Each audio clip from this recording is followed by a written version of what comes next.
अस्सलाम वालेकुम फ्रेंड्स। अभी हम देखते हैं scheduling algorithm shortest job first SGF जिसको हम कहते हैं। एसजीएफ में क्या होता है? शॉर्टेस्ट जॉब में जैसा कि नाम से ही ज़ाहिर है कि जिस प्रोसेस की जॉब छोटी होगी उस प्रोसेस को सीपीयू हम पहले देंगे। इसकी एग्जांपल ये है कि हम बिल जमा करवा रहे हैं बैंक में। एक बंदा उसके पास 20 बिल हैं, एक बंदे के पास 10 हैं, एक के पास 5 और एक के पास 1 है। हम कहते हैं शॉर्टेस्ट जॉब फर्स्ट किसकी है, किसका काम सबसे थोड़ा है, हम उसको सीपीयू अलॉट करेंगे। जिसका काम कम होगा वो पहले फारिग किया जाएगा। सो सेम फंडा इधर भी है कि जिसके काम थोड़ा होगा उसको हम सीपीयू दे देंगे। ठीक हो गया। अब इसके अंदर शॉर्टेस्ट जॉब बस टाइम इज इक्वल टू काम किसी का कितना है। बस टाइम यही होता है कि कौन सा प्रोसेस कितना काम करना चाहता है, कितनी देर के लिए सीपीयू को यूटिलाइज करना चाहता है। सो इधर वही है सेम प्रोसेस। P1 जो है वो 5 सेकंड के लिए सीपीयू को यूज़ करना चाहता है और प्रोसेस P2 9 सेकंड के लिए कहता है कि मुझे सीपीयू चाहिए।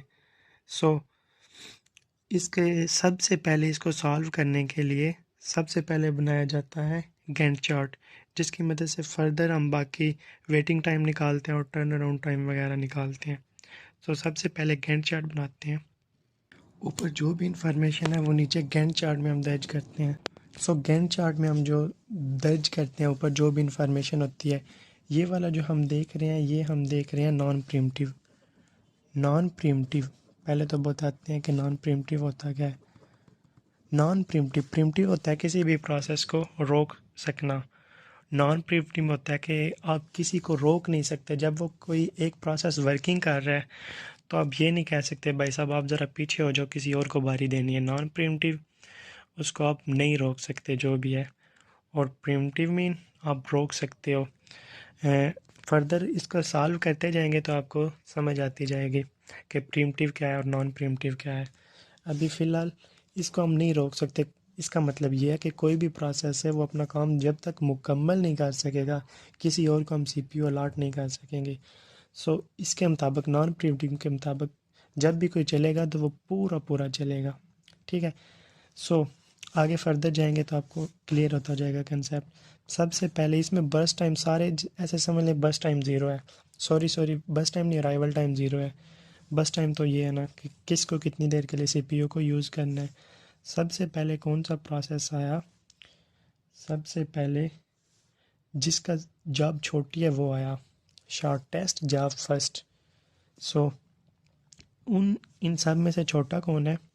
P4 कहते हैं मुझे जस्ट 5 सेकंड के लिए सीपीयू को यूज़ करना है। सो P4 को हम सीपीयू दे देंगे। ये ऐसे समझ लें इस लाइन में हम सीपीयू की एलोकेशन कर रहे हैं। P4 कहते हैं मुझे 5 सेकंड के लिए यूज़ करना है। ये समझ लें 0 सेकंड पर आया, नीचे सेकंड्स की पट्टी है। और ये कहते हैं मुझे 4 सेकंड तक सीपीयू चाहिए, और ये 4 सेकंड तक सीपीयू को यूज़ करता रहा। इसके बाद ये इसने अपना काम मुकम्मल कर लिया। ज़ाहिर सी बात है जब इसको सीपीयू ख़त्म कर लिया इसने अपना काम तो फिर अब किसी और की बारी है। अब इनमें से सबसे छोटा कौन सा है? P1। ये कहता है मुझे 5 सेकंड के लिए सीपीयू को यूज़ करना है। जब ये 5 सेकंड तक सीपीयू को यूज़ करेगा तो ये 9 सेकंड तक सीपीयू को यूज़ करता रहेगा। ठीक हो गया। इसके बाद इसने भी अपना काम मुकम्मल कर लिया। अब इन दोनों में से छोटा P3 है। P3 कहता है कि मुझे 8 सेकंड के लिए सीपीयू को यूज़ करना है, और ये जब 9 से लेकर 9 सेकंड तक पहले सीपीयू वर्किंग कर चुका है, जब ये 8 सेकंड तक मज़ीद अपनी वर्किंग जारी रखेगा तो ये 17 सेकंड तक सीपीयू को यूज़ करता रहेगा। सो P3 ने भी अपना काम मुकम्मल कर लिया, और सबसे बड़ा जो बस टाइम था वो P9 का था, इसीलिए इसकी बारी सबसे एंड पे आई। जिसका सबसे छोटा बस टाइम था उसकी बारी पहले आई। सो इसको कितनी देर के लिए सीपीयू चाहिए? इसको 9 सेकंड के लिए चाहिए। सो 9 सेकंड तक के लिए जब इसने सीपीयू को यूटिलाइज़ किया तो ये 26 सेकंड तक सीपीयू को यूज़ करता रहा 17 से लेकर। सो ये तो था इसका गैंट चार्ट। अब गैंट चार्ट हम बनाते क्यों हैं? गैंट चार्ट हम इसलिए बनाते हैं कि इसकी मदद से फर्दर जो कैलकुलेशन है वो की जा सके। अब इधर से हम चेक करते हैं वेटिंग टाइम। वेटिंग टाइम मतलब किस प्रोसेस ने कितना वेट किया और उसके बाद उसको सीपीयू की एलोकेशन हुई, उसको सीपीयू की बारी आई। सो देखते हैं P1 ने कितना वेट किया। ये P1 ने 4 सेकंड तक वेट किया, उसके बाद उसको CPU मिला और उसने 4 सेकंड से लेकर 9 सेकंड तक CPU को यूटिलाइज़ किया। ठीक हो गया। अब P1 ने कितना वेट किया, 4 सेकंड तक के लिए वेट किया। P2 ने कितना वेट किया, 17 सेकंड तक वेट करता रहा, फिर जाके उसको CPU मिला 17। और P3 ने कितना वेट किया, 9 सेकंड तक वेट किया CPU एलोकेट होने का। और P4 ने कितना वेट किया, P4 को तो वेट करने ही नहीं पड़ा क्योंकि P4 की जॉब सबसे छोटी थी, उसका काम सबसे छोटा था, तो उसको ज़ीरो पे आते ही उसको काम मिल गया। सो इसको वेट करने ही नहीं पड़ा। सो अब इसकी हमें निकालनी है average waiting time. So average निकालने के लिए पहले तो इसको टोटल करना पड़ता है। टोटल कितना बन गया, ये बन गया 4 + 17 9 0, ये बन गया 30। और एवरेज निकालने के लिए टोटल नंबर ऑफ़ प्रोसेस कितने हैं, 1 2 3 4, 4 नंबर ऑफ़ प्रोसेस हैं। So 30 divided by 4 is equal to 7.5 इसका एवरेज वेटिंग टाइम आ गया। ये था नॉन प्रीम्प्टिव, जिसको वर्किंग के दौरान नहीं रोका जा सकता। बात देखते हैं SGF प्रीम्प्टिव, यानी प्रीम्प्टिव मीन जिसको रोका जा सकता है। इसको रोक कर किसी एक प्रोसेस को रोक कर किसी दूसरे प्रोसेस को CPU जो है वो एलोकेट कर दिया जाता है। सो इसको भी हल करने के लिए सबसे पहले गैंट चार्ट बनाना है। गैंट चार्ट से हम असल इसकी वर्किंग को समझेंगे कि ये वर्क कैसे करता है। सो इसमें अराइवल टाइम भी दिया गया, पीछे हमें अराइवल टाइम नहीं दिया गया था। हमने यही समझा था कि सारे प्रोसेस टाइम ज़ीरो पे आ रहे हैं, यानी सारे एक ही टाइम पे आ रहे हैं। सो इसमें हमें क्या कहते हैं, टाइम भी दिया गया, अराइवल टाइम। सो सबसे पहले तो ज़ीरो अराइवल टाइम भी तो हमने देखना है कि कोई आएगा तभी तो हम इसको CPU अलॉट करेंगे। अगर कोई आएगा ही नहीं तो हम अलॉट कैसे करेंगे। टाइम ज़ीरो पे सबसे पहले आ गया P1। अब जो P1 है, ये देखें बस टाइम हमने देखना है कि शॉर्टेस्ट जॉब फर्स्ट किसकी है। हमें शॉर्टेस्ट जॉब फर्स्ट देखनी। वैसे तो हमें P3 P2 चलाना चाहिए था जिसकी सबसे छोटा बस टाइम है, लेकिन बात यह है कि अगर वो आएगा तो अभी चलाएंगे ना, अभी तो वो 1 सेकंड पे आएगा। अभी तो सबसे पहले 0 सेकंड पे जस्ट हमारे पास एक ही ऑप्शन है, P1 के अलावा अभी तक हमारे पास और कोई ऑप्शन ही नहीं है। सो हमें इसीलिए P1 को चलाना पड़ा। अगर चाह इसका बस टाइम इससे भी ज़्यादा है और इससे भी ज़्यादा है, लेकिन हमारे पास कोई और ऑप्शन ही नहीं है। ज़ीरो पे हमारे पास जस्ट आ रहा है P1। सो इसको हम 1 तक चलाएंगे, 0 से लेकर 1 तक। क्यों? क्योंकि ये बड़ा है, इसको हम मुकम्मल तौर पर एग्जीक्यूट करवा ही नहीं सकते, क्योंकि इससे छोटे अभी आने वाले हैं। अब जी ये टाइम की पट्टी है, टाइम की पट्टी बता रही है कि अब 0 और 1 पर जो प्रोसेस आ रहे हैं वो दोनों रैम में आ चुके हैं।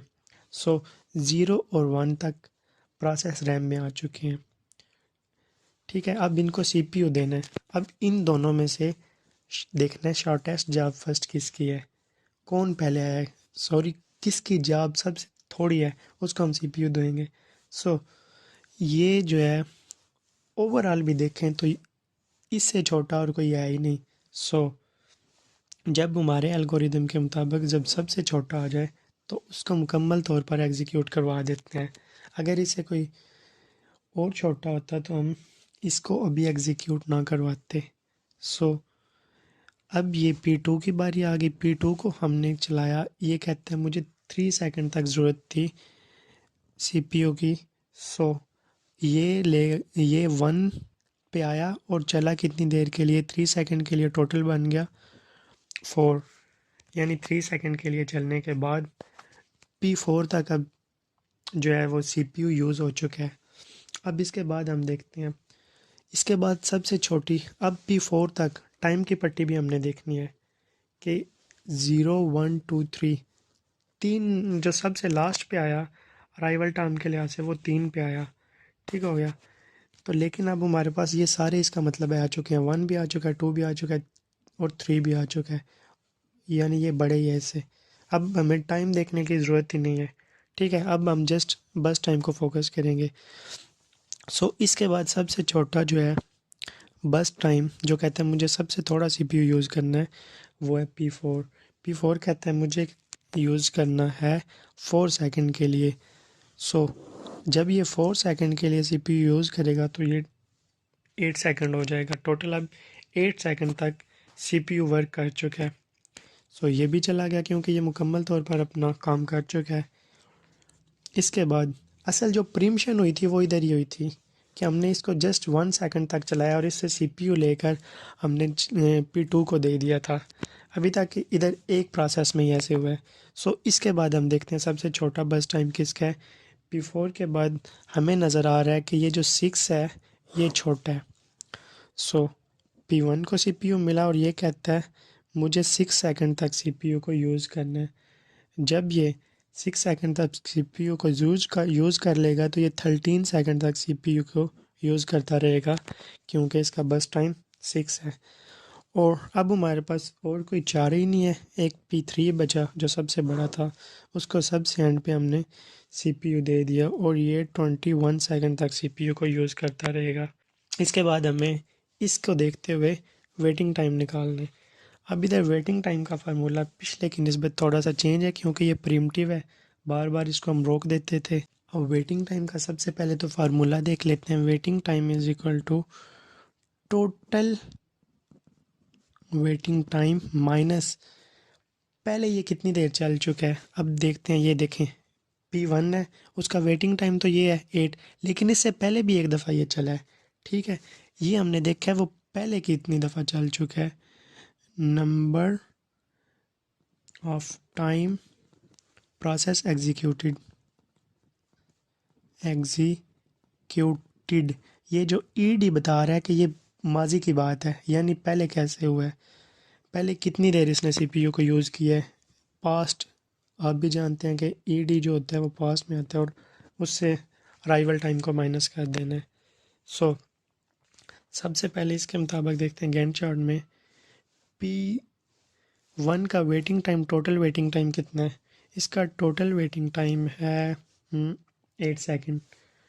टोटल वेटिंग टाइम इधर भी तो चला, लेकिन हमने टोटल वेटिंग टाइम देखना है। 8 माइनस कहता है number of time process executed, यानी माजी की बात, पहले भी क्या ये प्रोसेस आया था रैम में, जी आया था। ये देखें इधर भी आया इससे पहले और ये 1 सेकंड तक चला था।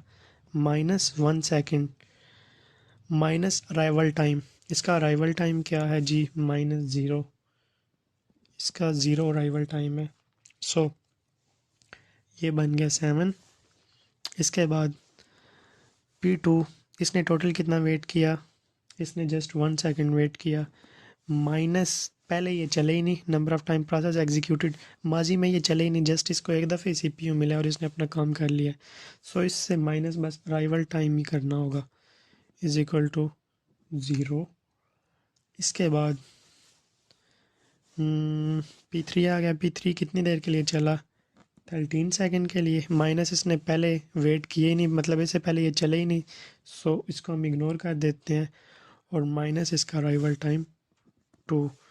इसी तरह ये 11 बन गए। इसी तरह P4 ने कितना वेट किया, 4 सेकंड तक इसने वेट किया। -3 इसका अराइवल टाइम, और पहले ये चला नहीं था इसलिए ये वाली चीज़ हमने स्किप कर दी। ये कितना बन गया, 4 - 3 = 1। अब टर्न अराउंड टाइम का फार्मूला है वेटिंग टाइम प्लस बस टाइम। वेटिंग टाइम कितना है, इसका 7 प्लस बस टाइम इसका 6। इसका वेटिंग टाइम 0 प्लस बस टाइम 3, 11 प्लस बस टाइम 8, 1 प्लस बस टाइम इसका 4। ये बन के जाता है जी 13, 3, 8 प्लस 11 = 19 और 5। अब इन दोनों की एवरेज भी निकालनी है। एवरेज वेटिंग टाइम निकालने के लिए इसको हम प्लस करेंगे और ये बन जाएगा 19 divided by number of process कितने हैं, 4, is equal to average waiting time आ जाएगा जी इसका 4.75। और इसके बाद देखते हैं जी टर्न अराउंड टाइम का average waiting average turn around time, इसको टोटल किया तो ये बन जाएगा 40 divided by 4 is equal to 10। ये इसका एवरेज टर्न अराउंड टाइम है। सो हमने बेसिकली जो हमारा बेसिक मकसद होता है एक एल्गोरिदम सॉल्व करने का, वो ये होता है कि उसका एवरेज वेटिंग टाइम निकालना और एवरेज टर्न अराउंड टाइम निकालना।